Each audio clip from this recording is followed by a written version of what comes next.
क्या आपके बच्चे को बुखार है और वो बिल्कुल खाना नहीं खा रहा है? तो यकीन मानिए यह नॉर्मल सी बात है। जब किसी भी बड़ों या बच्चों को बुखार होता है तो उनकी एपेटाइट या भूख लगना कम हो जाता है। जब किसी जंतु ने शरीर पे संक्रमण किया है तो बॉडी की पहली रिस्पॉन्सिबिलिटी होती है कि उस जंतु को खतरनाक है या नहीं है तो भी उसे निकालना है बॉडी से।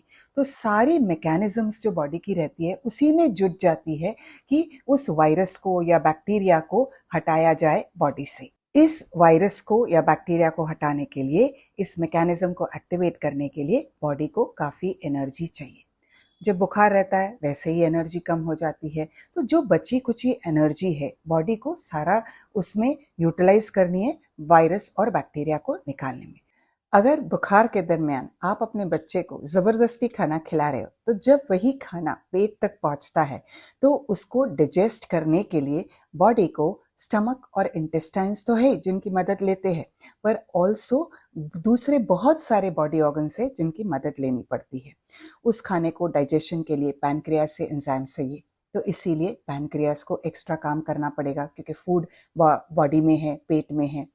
अब वो एंजाइम्स इवन स्टमक और इंटेस्टाइन्स में भी रहते हैं, तो स्टमक और इंटेस्टाइन्स को भी एक्सेसिव काम करना पड़ेगा क्योंकि फूड ऑलरेडी उनके अंदर है। इस एंजाइम्स को स्टमक और इंटेस्टाइन्स तक पहुंचाने के लिए ब्लड चाहिए। तो ब्लड कैसे पहुंचेगा? जब दिल काम करेगा, हार्ट काम करेगा, तो उस ब्लड को डाइजेशन के लिए पहुंचाने के लिए हार्ट को भी एक्सेस काम करना पड़ेगा। जब फूड डाइजेस्ट होता है तो उनको अलग अलग जगह स्टोर किया जाता है, इवन लिवर में भी स्टोर किया जाता है।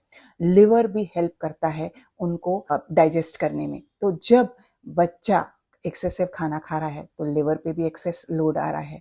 सिमिलरली जब फूड एक बार डाइजेस्ट हो जाता है तो उसमें से जो वेस्ट प्रोडक्ट्स निकलते हैं, जो चीज़ें ज़रूरी नहीं होती है, जो बॉडी के लिए हानिकारक हो सकती है, तो उनके निकालने के लिए पेशाब के ज़रिए निकालना पड़ता है। तो पेशाब किडनी से प्रोड्यूस होती है, तो इसीलिए किडनी को भी एक्सेस काम पर करना पड़ेगा। तो इस तरह से जब सारे बॉडी ऑर्गन्स एक्सेस काम करते हैं क्योंकि हमने खाना ज़बरदस्ती बच्चे को दिया है बुखार के दौरान, तो बच्चे को बॉडी में जो एनर्जी चाहिए उन वायरस और बैक्टीरिया को निकालने में वह नहीं मिल पाती। तो इस तरह से जब आप खाना फोर्सफुली बच्चे को खिलाते हो तो उसके स्टमक और इंटेस्टाइन्स को, लिवर और पैनक्रियास को, हार्ट को, सबको एक्सेस काम करना पड़ता है। तो बॉडी की जो एनर्जी वायरस और बैक्टीरिया को हटाने के लिए यूज होनी चाहिए वही अब डाइजेशन के लिए यूज कर रही है। तो जब आप बच्चे को बुखार के दौरान अगर जबरदस्ती खाना खिलाते हो तो आप बच्चे के शरीर और मेटाबॉलिक एक्टिविटीज पे जोर डाल रहे हो, उनको ज्यादा लोड दे रहे हो। इसीलिए जब बच्चा कुछ भी खाना नहीं खाता बिल्कुल चिंता न कीजिए, पर उन्हें प्लेंटी ऑफ फ्लूइड्स देते रहिए, बहुत सारा तरल पदार्थ देते रहिए, चाहे वह ओआरएस हो या फ्रूट जूस हो या बटर मिल्क हो या नींबू पानी हो या कोकोनट वाटर हो।